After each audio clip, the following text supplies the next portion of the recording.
güzel günüdür sevgilim. Bugün seninle yola çıktık bir ömür sevgilim. Seni iller önce hayatımda gözledim. Senden başkasında ben özümü görmedim. Sənə baxdıqca gözlərində cənnət görürəm sevgilim.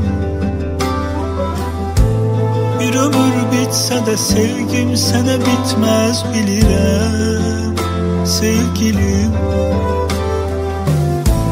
Bunu bilsin daha dünya, mən yalnız səninəm sevgilim. Nə gözəl duyğudur hər gün səni lap çox sevirəm sevgilim.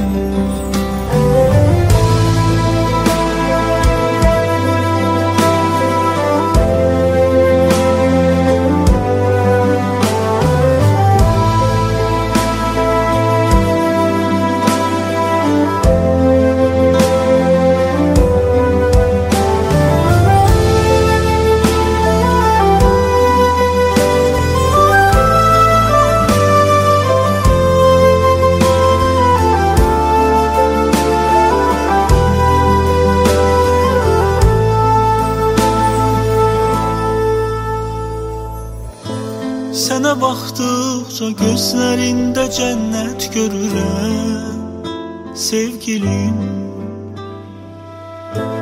Bir ömür bitsə də sevgim sənə bitməz bilirəm sevgilim.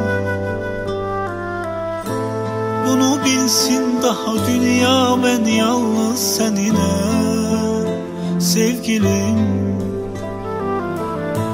Nə gözəl duyğudur hər gün səni lap çox sevirəm sevgilim.